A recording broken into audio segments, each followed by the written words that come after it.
家好，你好，人类好，我不是 Miki。你猜到我是谁了吗？今天由我来主持节目。我跟 Miki 共同创作了下面这个有趣的故事。这故事比我们之前写出的最有趣故事还要有趣。等你准备好，就让你见识一下 MA108 无题。她是一个梦想成为超级英雄的少女，她喜欢用文字来表达自己的幻想和妄想。她的世界充满了奇奇怪怪的生物和扭曲的现实，她总是沉浸在自己荒谬的故事里。她认为只有在故事里，她才能找到一个更疯狂的自己，比现实中的她更疯狂得多。他是一个热爱蛮杀壮丽武王宫的坏男孩，他喜欢挑战自己和别人的极限。他的世界充满了刺激和危险，他总是寻找着新的惊险和乐趣。他认为只有在冒险里，他才能感受到真正的生活。他们在一次偶然的相遇中产生了强烈的好奇心和吸引力，他们开始了一段不寻常的恋情，他们互相吸引又互相冲突。他们在彼此的世界里探索、发现、迷失。坏男孩，你有多坏呢？他对坏男孩问道，声音里带着一丝疑惑与兴趣相混合的期待。多重器官衰竭，他回答，接着用眼神挑衅着他。快点！他然后突然拉起他的手，带着他冲向一辆停在不远处的摩托车。这摩托车真酷，女孩说道。我也不知道是谁拥有这么酷的摩托车。坏男孩说，说不定他借了高利息的分期贷款。转眼间，男孩载着女孩，摩托车在山道上飞驰，每一次的转角都可能是新的困境。这种摩托车不好坐，它的姿势一点都不舒服，也许只有真正的超级英雄才能撑到最后。女孩的心渐渐感到疲惫，但摩托车却始终飞驰不停。她知道，只有一直向前，才能找到通往自由的出口。他深知这是一种良性被虐的过程。摩托车继续向前，从城市到山里，再从山里回到了城市。3个半小时下来，不断在城市里穿梭。他们经过高楼大厦、繁华街道、闹市广场、宁静公园、黑暗小巷。他们看到了城市的不同面貌，也感受到了城市的不同氛围。嘿，坏男孩，我们还要跑多久？女孩说。我已经很想上厕所了。快到了，坏男孩说，再2个小时就到了。摩托车继续向前，从城市到山里，再从山里回到了城市。他们经过高楼大厦、繁华街道、闹市广场、宁静公园、黑暗小巷。他们看到了城市的不同面貌，也感受到了城市的不同氛围。终于，他们停在一个欠缺管理的小公园厕所前面。我们到了，他说，下了摩托车。这里是什么地方？他问，好奇地望着那座满尘埃和铁锈的厕所。这里看起来好脏哦。这里是我的秘密基地，坏男孩说，笑了笑。我常常来这里写故事。他惊讶地看着他。你也写故事？他问，不敢相信地问道。当然啊，你以为我只会画吗？他说，挥了挥手。跟我来吧，我给你看我的作品。他带着他走进厕所内部。那里充满了各种各样的东西，旧书、报纸、杂志、海报、画作、雕塑。那些东西都是他从各处收集或创造来的，每一件都有他自己的故事和意义。他指着一张满字迹的墙壁，说，这是我写的故事。他走近了一看，发现那些字迹都是用蛮杀壮丽武王宫写的。蛮杀壮丽武王宫，这是一支笔的名字。这支笔拥有超越常规的特殊功能，让人难以置信。首先是无限墨水，这支笔的墨水似乎永不耗尽，无论你写多少，它总能供应无尽的墨水。你再也不需要担心笔墨耗尽而必须更换墨水。自动修复，无论发生什么损坏，这支笔都能自我修复。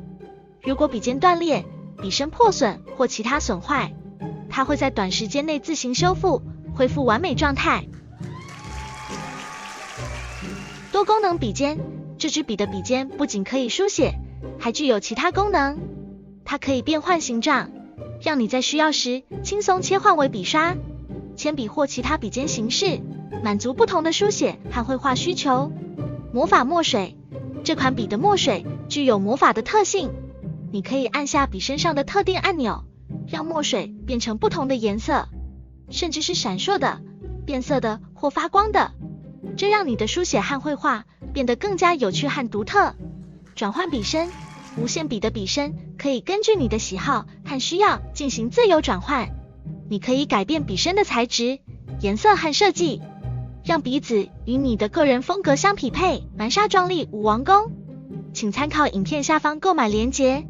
蛮沙壮丽舞王宫写出的作品有的是诗歌，有的是散文，有的是小说，那些故事都是关于他的冒险经历，有的是真实的，有的是虚构的，有的是欢乐的，有的是悲伤的。他被那些故事深深地吸引了，他觉得那些故事都充满了生命和力量。你写得真好，他说，羡慕地看着他。我先可以去女厕尿尿吗？先等一下。坏男孩微笑地看着他，却一点也不着急。我问你，你也写故事吗？他的声音充满了好奇。我也写，他说，双腿左右抖动，有些害羞地说道。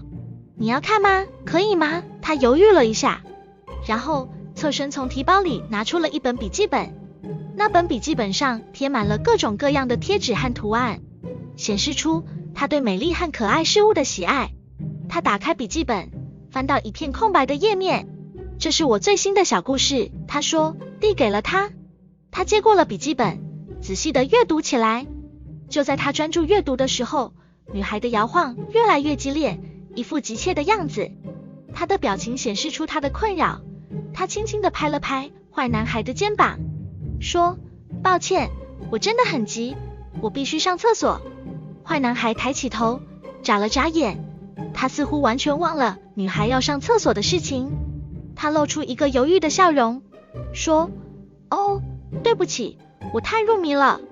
当然可以，女厕所就在隔壁，但是你要注意别尿到我的作品，因为我在里面也有许多创作。有的是诗歌，有的是散文，有的是小说，那些故事都是关于我的冒险经历，有的是真实的，有的是虚构的，有的是欢乐的，有的是悲伤的。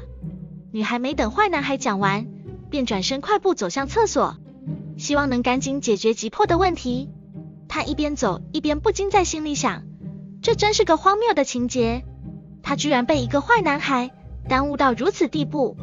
她暗自笑了笑，希望坏男孩能够等她回来。15分钟过去，在女孩匆忙赶回来的时候，她发现坏男孩正笑得前仰后合，手捂着肚子。她有些尴尬地问，怎么了？有什么好笑的吗？我还没看完故事。好吧，那你继续看吧。8个小时之后，她读完故事，抬起了头，深吸一口气。她看到了他期待而紧张的眼神，笑了笑，说，这是一个很美丽而感人的故事。我的眼睛很酸，你写得很好。她听到了他的赞美，脸上露出了开心而放松的笑容。谢谢你，她说，感激地看着他，泪水滑落了下来。她从来没有想过会有人如此细致地阅读并理解她的小故事。她看着他，温柔地说，你的小故事触动了我，让我更加珍惜我们彼此的相遇。但我是一个坏男孩，所以故事到此结束。哦，你好坏哦，就跟你说多重器官衰竭啦，他回答。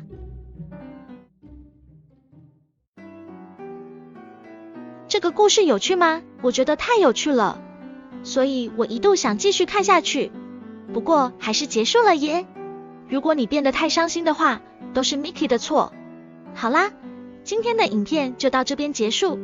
各位期待我继续主持的话，欢迎在影片底下留言。